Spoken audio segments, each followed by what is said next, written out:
ശശി തരൂരിന് ക്ഷണം.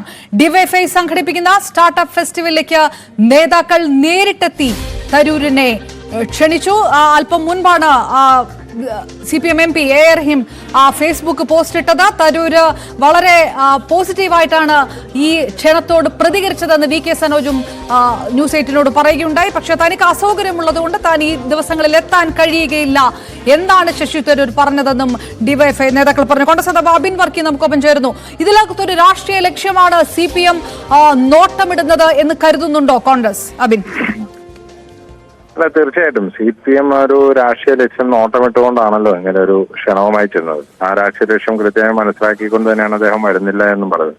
അപ്പൊ പിന്നെ ആ അധ്യായത്തിന് അവിടെ അവസാനം വന്നു എന്നുള്ളതാണ് ഞാൻ മനസ്സിലാക്കുന്നത്. ഇതിനകത്ത് ഈ ഒരു പരിപാടിക്ക് ക്ഷണിക്കുക എന്ന് പറഞ്ഞാൽ അതൊരു വലിയ സംഭവമായിട്ടൊന്നും ഞങ്ങളാരും കാണുന്നില്ല. പക്ഷെ ഇങ്ങനെ ഒരു സാഹചര്യത്തിൽ ഒരു ദുഷ്ടലാക്കോടുകൂടി ഒരു പരിപാടിക്ക് ക്ഷണിക്കുന്നതാണ് ഡിവൈഎഫ്ഐ ചെയ്തത്. അത് തരൂർ കൃത്യമായി തിരിച്ചറിയുകയും അതിന് വരുന്നില്ല എന്ന് പറയുകയും ചെയ്തു. അതോടുകൂടി ഡിവൈഎഫ്ഐ ആണ് സത്യത്തിൽ അവിടെ എന്താ പറയുന്നത് അപഹാസ്യരായി ഇടികരായി പോയതെന്നുള്ളത് നമ്മൾ മനസ്സിലാക്കണം. ഈ ഇത്രയും വലിയ ഒരു വിഷയം, ലേഖന വിവാദം, ഈ തരത്തിൽ പലതരത്തിലുള്ള പ്രതികരണങ്ങൾ നടന്നുകൊണ്ടിരിക്കുമ്പോൾ നേരിട്ട് തരൂരിനെ പോയി കാണുക, ക്ഷണിക്കുക, അദ്ദേഹത്തിന്റെ പ്രതികരണമടക്കം ഫേസ്ബുക്ക് പോസ്റ്റ് ഇടുക, ഡിവൈഎഫ്ഐ ഇതിലൊരു വല്ലാത്തൊരു ആത്മവിശ്വാസം കാണിക്കുന്നുണ്ട്. അത് കോൺഗ്രസിനെ ഒട്ടും ആശങ്കപ്പെടുത്തുന്നില്ലേ? ഡിവൈഎഫ്ഐക്ക് ഇങ്ങനെ ഡൽഹിയിൽ ചെന്ന് നേരിട്ട് വീടുകളിൽ കാണാൻ യാതൊരു മടിയില്ലാത്ത ആളാണ്. പണ്ട് മാർക്കണ്ഡേയ ഗഡ്ജുവിനെ നേരിട്ട് കാണാൻ പോയ ഡിവൈഎഫ്ഐയുടെ അന്നത്തെ ദേശീയ പ്രസിഡന്റിന്റെ വീഡിയോ ഒക്കെ ഇപ്പോഴും നമുക്ക് അവൈലബിൾ ആണ്.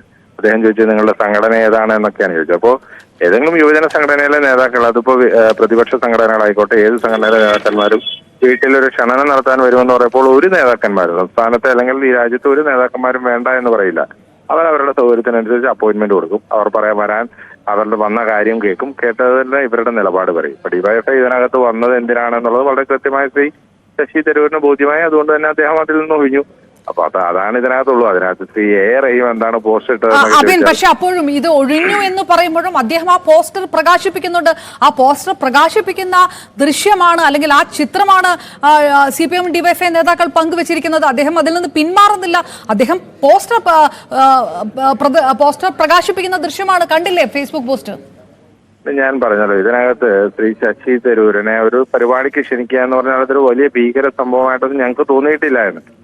പല പരിപാടികളിലും കോൺഗ്രസ് നേതാക്കന്മാരെ വിളിക്കാറുണ്ട്, യൂത്ത് കോൺഗ്രസിന്റെ നേതാക്കന്മാരെ വിളിക്കാറുണ്ട്, പാർട്ടിയുടെ അനുമതി തേടിക്കൊണ്ട് ആ പരിപാടികളിലൊക്കെ പോകാറുണ്ട്.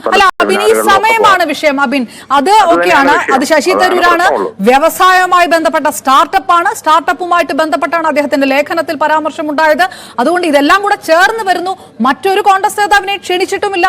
ഒരു മുൻ വ്യവസായ വകുപ്പ് മന്ത്രിമാരെ പോലും ക്ഷണിച്ചിട്ടില്ല ഡിവൈഎഫ്ഐ എന്നതും കോൺഗ്രസ് അത്ര ലാഘവത്തോടെ കാണുന്നുണ്ടോ? അല്ല, അത് തന്നെയാണ് ഡിവൈഎഫ്ഐയുടെ ദുഷ്ടലാക്കാണതെന്ന് ഞാൻ ആദ്യം പറഞ്ഞല്ലോ. ഡിവൈഎഫ്ഐയുടെയും CPMന്റെയും ഈ അവസരം മുതലാക്കാനുള്ള ദുഷ്ടലാക്കാണ് കാണിച്ചത്. അതിനകത്ത് ശ്രീ ശശി തരൂർ വീണില്ല എന്നുള്ളതാണ് ഞാൻ പറയുന്നത്. ശ്രീ ശശി തരൂരിന് വേണമെങ്കിൽ അദ്ദേഹത്തിന് സമയം കൊടുക്കാമായിരുന്നല്ലോ. അദ്ദേഹത്തിന് ആ ദുഷ്ടലാക്ക് മനസ്സിലായതുകൊണ്ട് തന്നെയാണ് സമയം കൊടുക്കാതിരുന്നത്. പക്ഷെ താല്പര്യമുണ്ട് തനിക്ക് എന്നൊരു കാര്യം അദ്ദേഹം പറഞ്ഞു എന്നാണ് റഹീമിന്റെ അടക്കം പോസ്റ്റിലുള്ളത്. അതാണ് നമുക്ക് ഈ പോസ്റ്റർ പ്രകാശനം ചെയ്യുമ്പോഴും നമ്മൾ അങ്ങനെയാണ് വിചാരിക്കുക.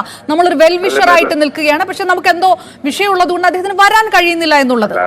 സ്വാഭാവികമായിട്ടും ഡിവൈഎഫ്ഐയോട് താല്പര്യമുണ്ട് എന്നല്ലല്ലോ പറഞ്ഞത്. ഒരു പരിപാടി നടത്തുന്നു സ്റ്റാർട്ടപ്പുമായി ബന്ധപ്പെട്ട്, ആ പരിപാടിയിൽ താല്പര്യമുണ്ട്, അത് നല്ല കാര്യമാണ് എന്ന് പറയുന്നത് എന്താണ് തെറ്റുള്ളത്? ഇപ്പോ ഏത് പ്രതിപക്ഷ സംഘടന പരിപാടിയെ കുറിച്ച് അങ്ങനെ പറയുന്നത് എന്താ കുഴപ്പമുണ്ട്?